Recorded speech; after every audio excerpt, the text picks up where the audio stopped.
Hello, AP Art Historians. We are looking here at number 42, which is the head of the Roman patrician. And to kick it off, we do have some definitions. This is number 41.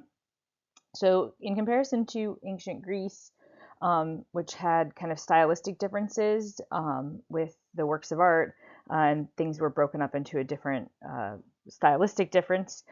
This is the difference with Rome. Rome is more so based on timing and when the work was made, whether it was made during the Roman Republic, which is the early time period in Rome, and that's from 509 BCE to 27 BCE, when Rome was ruled by a Senate, which was a group of old men. And during this time, Roman art was heavily influenced by the Etruscans, who are to the north of the Romans, and as well as the Greeks, who at this point they're taking over, right? And we see innovations in portraiture, which we're going to look at specifically with the head of the Roman patrician, as well as frescoes, which will see the beginning of some new painting styles, especially in houses, and then mosaics. And we already saw the mosaic in the Alexander mosaic from the House of the Faun in Pompeii, which was clearly an innovation compared to the Greek mosaics that were mostly pebble mosaics, so more shaping of the pieces, the tesserae, to make them into beautiful works of art with depth. Then we have Imperial Rome, which is when Rome becomes an empire. This is from 27 BCE until 47 CE, when Rome was ruled by the emperors. The first of those being Augustus, who we're going to cover. Art during this period, obviously very heavily influenced by especially classical Greek, because the Romans were looking back to that time period, as well as Hellenistic works with innovations specifically in civic architecture, like, I guess I gotta point this way, like the forum that you can see right there.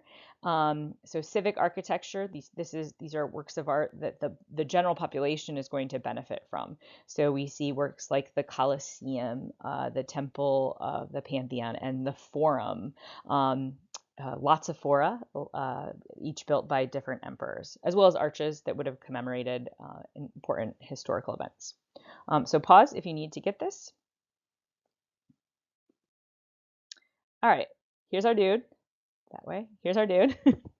So this is the head of the Roman patrician from Republican Roman time period. Again, our only Republican Roman work of art. So made between 75 and 50 BCE, and it's made of marble. I'm gonna circle some vocab that you can put on here. So again, he's life size. So in terms of proportion, we see and scale, it's going to be human size, sculpted of marble, and then there would have been some clay, and it probably would have been painted, right? His face seems extremely aged and worn in this style that's called verism, right, or veristic. So definitely put veristic on your vocab. And then again, I would say life size. So we can add life, see if I can spell life size. So if you can't do it without me writing it. Okay. All right. And then again, we'll talk more about verism in the vocab. This is the gravitas and the virtus, right? So this, the hyperrealism, right? He maybe didn't have this many wrinkles, right? But he's meant to be shown as an old guy to show his wisdom, his determination, his experience, his strength, and that is really what we're looking at here. So it shows that he's been at it. He has grown more wise in his years, competing in the socio-political arena, right? And his image shows that he is putting his time in for the Roman Republic. And this was important during this time period. So this is a difference. This is a departure to what we saw with classical Greek works, right? And it is a little bit more Hellenistic in the sense that it's meant to give you a little bit of the drama and the kind of over the topness of it, especially the idea of not being perfect and youthful, instead, highlighting the wear and tear of doing a good job as a senator and an upper class Roman. So vocab, veristic, life size, it's a bust. Oh yeah, there it is, bust. So add that to your vocab. Again, that means it's just the head. Sometimes the shoulders included too, as well. Okay.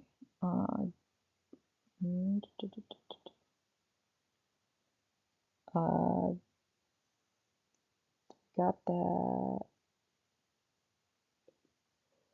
Yeah, so words you could say about him, he's serious, he shows experience. It's meant to mirror this idea that the old ones are the wisest and express the traditions of Roman art. All right, pause here if you need to and get your notes.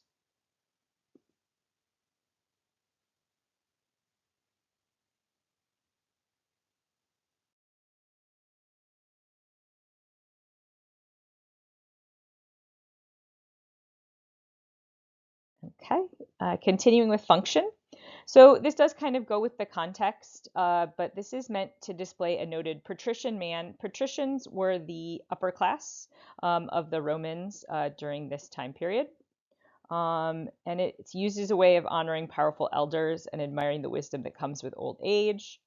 Unlike the Greeks, the Romans believed that the head was enough to suffice as a portrait. So the idea is this is a change from Greek times, right, where they would have wanted to do the whole body or a representation on like the grave stele of Hegiso with the whole body. But the Romans believed that just the head was enough to be a portraiture and to be representative of a person. This sculpture, it was influenced by the tradition in Roman peoples of what's called imagines. These were masks that were sometimes used to portray family members, and they would have been placed within kind of like a mortuary area, right? So a lot of times lining the roads on the way into the city. There weren't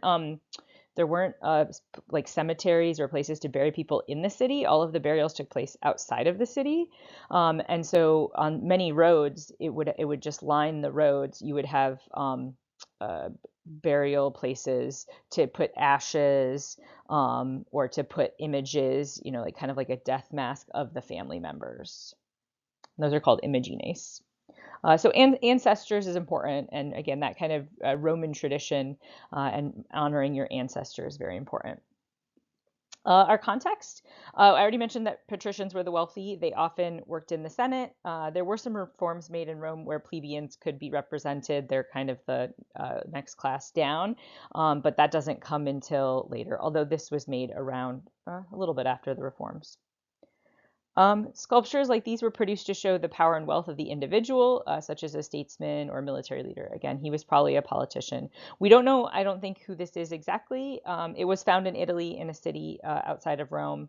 Busts could have been displayed in the home, in public, or at grave sites. I mentioned the grave sites idea. And again, it's all to, honor your ancestors. Sculptures also express how the Romans viewed male and female roles just a little bit differently in their society, right? So like men as older and distinguished at a time in their life, whereas women were never really depicted as aged. They were almost always depicted as young and beautiful. I wish it were so. Just kidding, not really. Okay, so pause here if you need to get any notes for your video. And we can think about what you might compare it to. What could you compare it to? All right, so I compared it to the Koros, the Anavisos Koros, for lots of reasons, right? So same idea of representing somebody in kind of in their own cultural way, but in kind of like the prime, and also possibly used at burial sites, both the same. Seated scribe, right? The idea that they're showing some realism here, I think, is really reflected within the seated scribe. And also, too, both portraits of non-royals, right? So, like, just slightly down in the socio-economic hierarchy. And then, last but not least, our guy, the anthropomorphic stele. He's good because, again, another burial representation as well. Okay. So get those down. Make sure you get your vocab and your comparisons. And I think I have one more vocab for you. I do. Yay. All right, so veristic, number 50, is a sort of hyperrealism in sculpture where the naturally occurring features of the subject are exaggerated, often to the point of absurdity.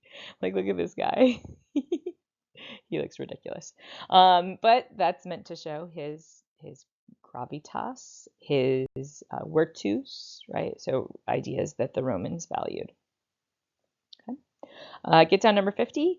And that is it for our card 42, which is the head of the Roman patrician.